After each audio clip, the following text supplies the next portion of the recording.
I'm Cindy Loza, Managing Editor of Member Content for the Path to Purchase Institute. As we record this, I have my suitcase nearby because I am moments away from traveling up to Chicago to help put on P2PI's inaugural Storefronts event, which is dedicated to in-store retail media, where CPG brand marketers will hear directly from leading retailer media networks in the US on their in-store media solutions. I bring this up because I think it's so fitting before I head out. I'm speaking to two wonderful experts about in store retail media and the traveling consumer. Joining me today is WHSmith's Stuart Michell and Threefold's Tara Hekmat. Thank you both so much for being here with me today. To kick things off, can you tell us a bit about your roles at your companies? Tara, let's start with you. Amazing. Thanks, Cindy. So yeah, it's great to be here today. I'm Tara Hekmat. I am a client director as part of the Threefold team. We are a business that is part of a wider network called SMG, and essentially we exist to make advertising much better and easier and more impactful ultimately between retailers, brands and shoppers. So predominantly in my role, I work with retailers to help them launch, manage and optimize their retail media networks. And I'm Stuart Michell. I'm the Chief Commercial Officer for WHSmith North America. We're part of a wider company that is based in the UK, WHSmith's parent company. And my role is to manage merchant teams across North America. And we operate stores in resorts, airports, and railway stations across the US. And I look after that, working with the brands and the merchant team to deliver fantastic experiences for our customers in most formats. Wonderful. Well, thanks again, both of you, for being here. Just diving right in, what are some of the specific challenges and opportunities in retail media right now? Yeah, I'll start with that one. I think two key things for me, really. One is, as a number of media networks grow, it's important that we nurture that relationship between the brand and the retailer. I think to do that, we need to recognize that we need to create that as a full service marketing agency for the brands, so the brands can get the most out of it. And it's not just a traditional retailer structure that we've been used to. And then the second thing, I think, as we all know, is the nature of the shopper's journey evolves with technology. It's not a linear journey anymore. And they translate across both digital and physical worlds. So we need to engage at all parts of a marketing funnel and make sure we excite shoppers, meaning they're creative, the copy is really eye-catching. And that can be more than just the ad itself. We need to work hard to convey that message because there is a bit of brainwashing with so many different inputs through that journey as they're going through. So those are the two key things for me. And I guess from my side, I think one area that is exciting because it means there's a lot of appetite is definitely the fragmentation of the retail media market at the moment. Obviously, it's wonderful news that retail media is in such great growth, but that does mean that there are a huge number of RMNs in North America, but also worldwide. And therefore, brands face kind of a huge number of options when deciding where to allocate their retail media dollars. And what that also means is for retailers, it's difficult for retailers to now identify propositions that offer something truly unique and I guess offer something different to brands and shoppers. So there is a challenge and an opportunity there, but ultimately if a retailer can figure out what that unique selling point is, what the hook is to really stand out in this crowded market, it means that we can actually offer brands something really unique, something valuable, and then therefore brand dollars should follow. But obviously that's kind of much easier said than done. And I think just to echo what Stuart was talking about earlier, I guess the kind of key piece here when launching retail media networks is actually needing those retail media specialists. So I guess kind of that knowledge in retail media. And sometimes that difficulty can be faced by a retailer where actually trying to evolve a retailer into a media business is not super simple. It's not as simple as just putting a pack shot onto a piece of cardboard in store or on a digital banner. So again, with that kind of shift and now brands now expect those data-driven and creative retail media offerings, it means that kind of retailers also need to enhance their proposition, their offering, and really evolve that advertising function into more of that media agency powered by retail media experts and tech, which isn't always simple. Obviously, retailers might be hesitant to do that, but kind of doing so can really accelerate that path, I guess, to retail media success. Great. And Stuart, going back to something you said earlier about how WHSmith North America operates stores in airports and train stations across North America and resorts and casinos in Las Vegas, how is the traveling consumer unique and what benefits and challenges does this shopper present in retail media? Thank you. It's one of my favorite questions because it's what really excites me about being in our format, and it's really the customer's quite hard to define. But if we boil it down quite simply, we have the business traveler who's going through our airport locations and our railway locations, and then in that format and in our resorts locations, we have the leisure traveler. And I like to think of this by thinking around our day-to-day lives. So if we revert back to something as simple as going to the grocery store or completing your online shop at whatever your grocery store of choice is, it can be quite regimented. You normally go in there with a mission, you have a list, you might have your pre-saved favorites on whatever website you're using. So the opportunity to expand consumers' choice to try something new, you have to work really hard at that. Whereas when you're in a resorts business or when you're traveling, that mindset is outside of your day to day. And what we found with our customers is your mindset slightly changes, and you're more open to exploring different things or trying new products. And I think that's what makes the opportunity in travel retail and resort retail super exciting for brands, because you get to engage with customers when they're outside of their normal pattern of behavior. And added to that, our research from what we've conducted ourselves shows that when people are traveling or when people are in these resorts locations, they also have a higher propensity to spend. So their price is not as a significant barrier to them because of that mindset shift. So not only have we got a consumer who is open to trying new things, but also who is willing to invest and spend in those experiences they find in our locations across travel retail. And finally, I've touched on it already, but the locations we're in, the thing that makes them truly unique is that they're high footfall. And we've seen passenger numbers across North America continue to be strong. And that means that you've got a consumer who is outside of their norm, a higher propensity to spend, and you've got a captive audience with high footfall. So our ability to really land and deliver some exciting campaigns is what truly excites me about this opportunity. In terms of challenges, like we all have our own challenges, and opposed to that day-to-day example that I was just saying, that in terms of how we measure the results, a lot of companies will use loyalty programs.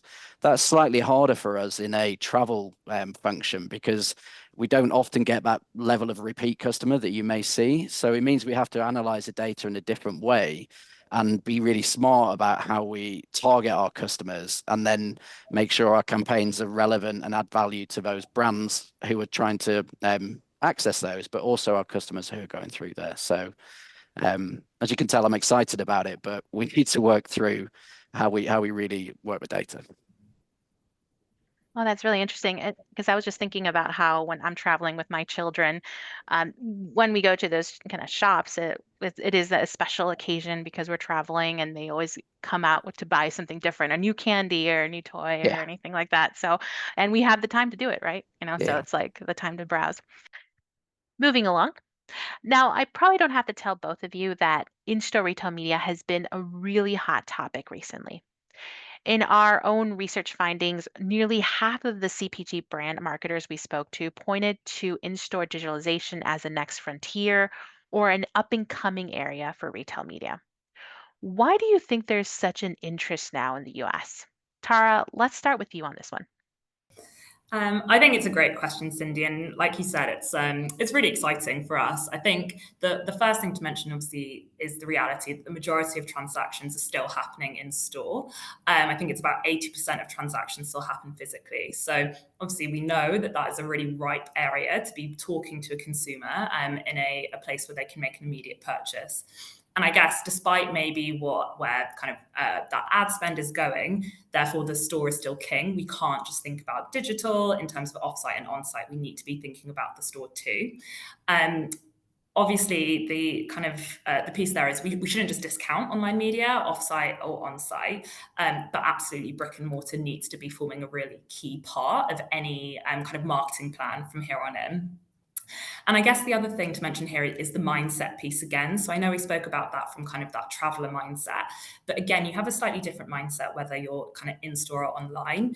If you're in-store, you're a bit more captive. You're not necessarily doing other things at the same time, watching TV, doing other kind of online browsing at the same time. So again, you're kind of more open to discovery, browsing, and that kind of impulse piece around picking up something new that you might not usually. And I think that's really exciting for both brands and retailers if they can positively influence that and show them obviously kind of a new brand to pick up at that time.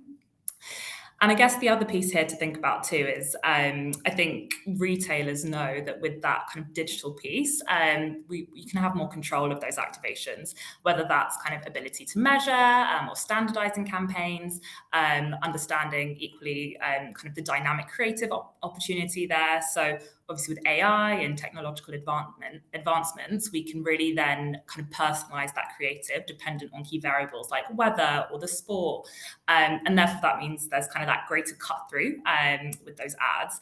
And I think there's some exciting examples that I've seen recently with kind of like sports campaigns, which have been great. So celebrating like an Olympics gold medal count, celebrating those wins in store as they change, and maybe offering special offers out to your kind of customer base as those things happen. So you can be really smart and also playful with the abilities of digital media in store.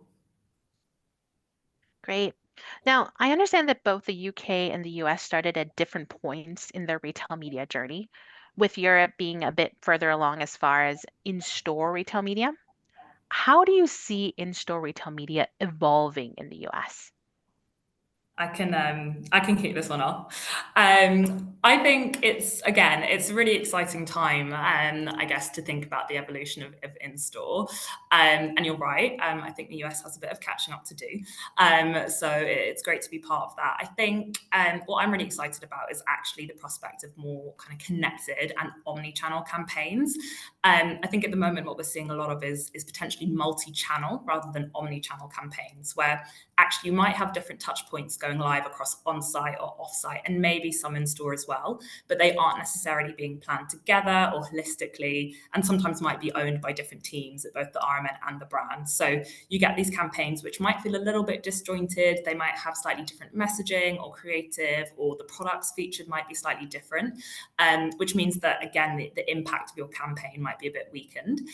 And I think where we can actually then leverage kind of programmatic buys, for example, and really connect all of those different touch points, holistically plan those, and therefore minimize wastage, means that we can start to see some, hopefully, really strong results from these omni-channel campaigns. So I think that's one thing I'm really excited about. And Stuart? Yeah, to add to that, in terms of the difference between Europe and the US, I think one of the things that we found is the sheer geography of the US. So when you're trying to launch these campaigns, the span of executing a campaign nationally has its own challenges. But as Tara was saying, there's a huge opportunity with the introduction of new technology around how we allocate and deliver that in-store media, be it through digital or be it through kind of regular in-store advertising. And I think that leads on to digitalization. And I know we spoke about that on the previous question, but it's a huge topic for us and something we're excited about at WHSmith around how we can really enhance those messaging, catch customers in real time, change those digital advertising quickly. And I think that makes it really more accessible and really exciting to both us and the brands and the consumers. And then finally, I think as we evolve, I mentioned slightly earlier around technology and more about tracking. So how can we track our customers? What does that look like? What's the behavioral analysis? So how do we analyze when a campaign has been successful or not? And I think those three things really have got real good momentum here. And I think from our perspective, it's something that we're really pushing for WHSmith across our formats. Great. And Stuart, staying with you, can you share a bit about what the typical WH Smith shopper is, if there even is one? Yeah, I touched on it slightly earlier. So We operate across numerous formats, and we have stores. I always like to think of it. We have stores across Welcome to Las Vegas in Las Vegas, Atlantic City, in airports, and in railway stations.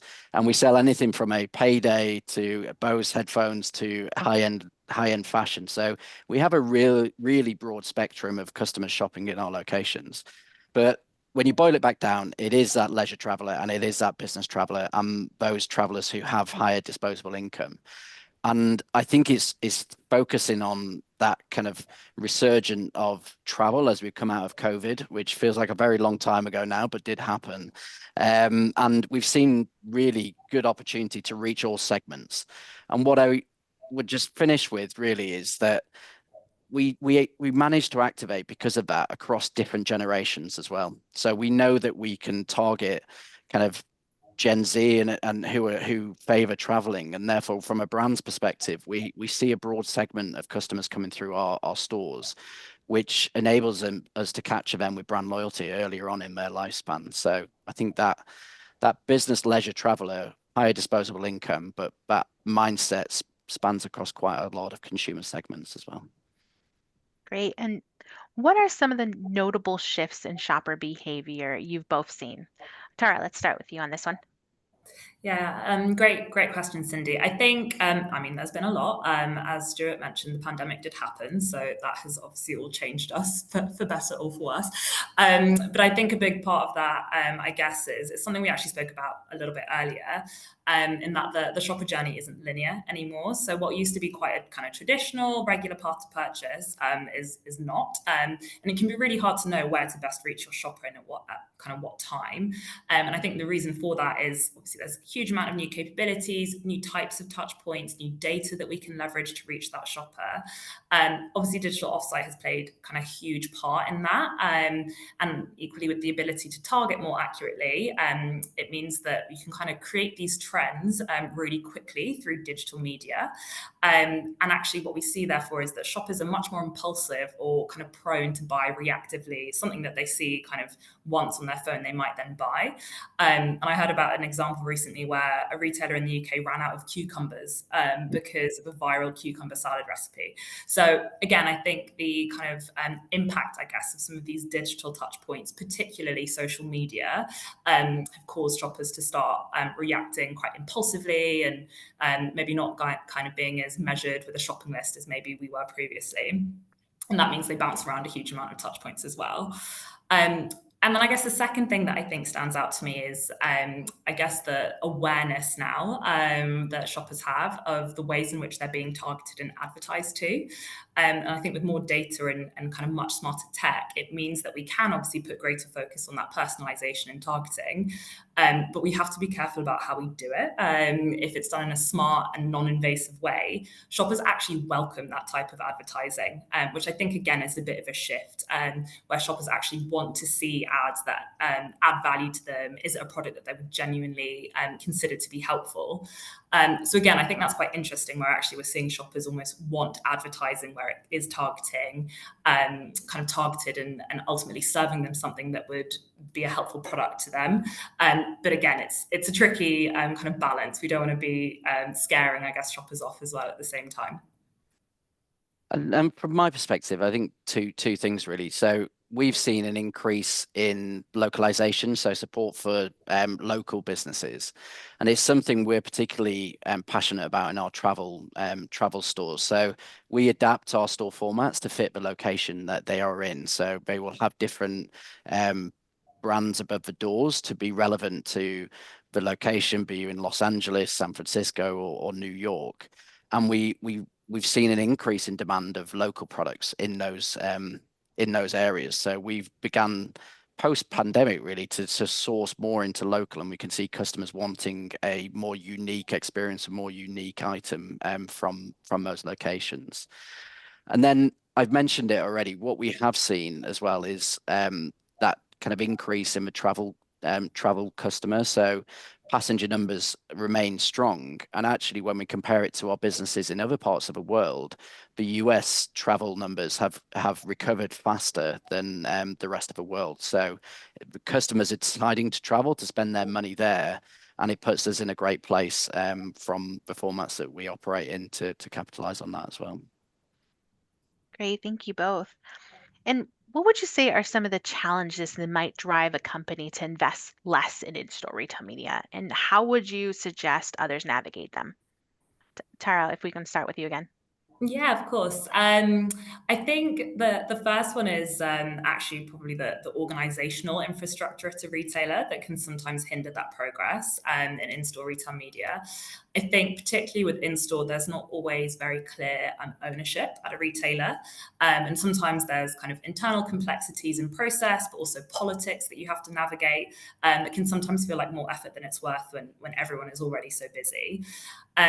And I think in a lot of retailers, what we see is that merchandising tend to own those in-store retail media formats and use those as more of kind of a commercial lever than perhaps kind of genuine marketing tactic, which can be planned for holistically with kind of offsite and onsite tactics as well. And ultimately, what that means is that the brands kind of might not see retail media in store as kind of anything more than a tax. And therefore, sometimes moving those responsibilities from team to team can come with challenges, as any organizational change could.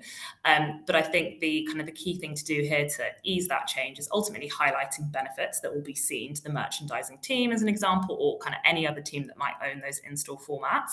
And ultimately, that should be increased revenue through kind of that marketing spend, which should hit the same bottom line and therefore improve kind of overall profitability for the business. And at the same time, free up resource in the team that might have been owning that previously. So I think those are kind of, I guess that's one key thing that can be sometimes a bit of a hindrance to in-store media. I guess the second piece is more around the actual lift required in executing in store. And that comes from both the kind of actual implementation of that in different stores and different formats, different cycles, but also the actual management of that in terms of inventory. And it can be quite tricky to do. Often it happens in quite a manual way or inefficient way, which often is quite open to kind of things like human error, and therefore that leaves brands disappointed, RMNs disappointed. But there are solutions to help manage that. So there's obviously tech out there that can help with that. At Threefold, we use kind of a software called Plan Apps, which essentially uses AI and algorithms to help in that planning, management, and allocation of retail media in store. And ultimately, that means we can avoid human error and deploy that resource elsewhere. So I think that the kind of two key things there, I guess, it can be difficult to move that ownership around a retailer business. And second to that, it's just really difficult to actually execute in a kind of a way that we can instill confidence in the brands that actually that media is going live as it should be. Yeah, I think from a retailer's perspective, there's three key things really, which can be a kind of challenge, but ways to overcome it. The first is capital. So obviously to digitalize your store it costs money and that can be a blocker for some retailers. But I think that comes back to the analytics that we were talking about earlier. So the better we can measure these campaigns and show the benefit, it builds that business case to say these pay back and are adding to not only revenue but customer experience and brand experience in stores. So it's a challenge, but actually working the analytics in the most appropriate way can overcome that, I think. And then the second thing for kind of physical stores, and I remind my team about this constantly, is space. We don't have expandable walls as much as the merchants would like them to be, and very different to an online platform.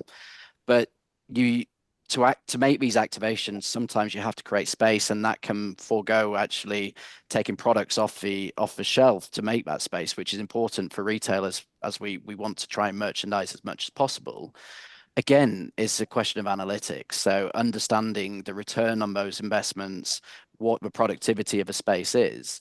And that differs for us, certainly by location. So in resorts, I'm in Las Vegas now, we're in the desert, we have a lot of space in our stores, so it's less of an issue. When we're in airports, some of those airports are more constrained because they've been built for a long time, and we have to work and understand our space really well and make sure we're making the right decision for the customer, how we utilize that. But it all comes back to the measurement tool of what's most effective. And then I think the final thing is something we've touched on already, is that kind of real-time change of analog media can be difficult. And I think there are programs out there now that make it slightly easier with kind of dynamic creative options, but that can be a hurdle. I think technology is helping to make that easier, and we just need to embrace that as we continue on this kind of journey across North America. So. And Stuart, staying with you to help close us out, what is WHSmith's next area of focus? Will it continue to be in-store retail media? Yes, and I think we've got so much opportunity to build on that. We're at the very beginning of our journey, and we want to kind of offer an unparalleled experience with our brands so that they can really activate in the travel space and target those customers that we've talked about throughout this call with a really unique proposition.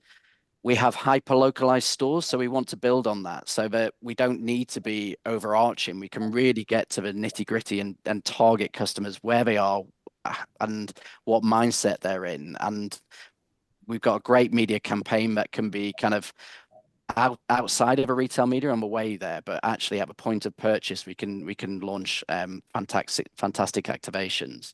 And I think from a retail media network point of view, we have seen some retail media networks launch across travel, but we feel as WHSmith that we've got a really good opportunity to lead the charge on this and make those experiences different across North America. And the most important part for me and what underpins our strategy is we want our customers to have fun. We want our brands to have fun. And we want to bring that airport experience to be like you were as a little kid, and you're finding something unique and exciting when you're going into our stores. And I think that sums up what we're trying to do and what we want to be about. Oh, great. I love that. Well, we're almost out of time. So to wrap us up, I'd love to play a quick fill in the blank rapid fire round with you both. So fill in the blank. The next big thing in retail media is? I'll take this one. I would say real-time dynamic creative optimization. My biggest tip for brands activating retail media is?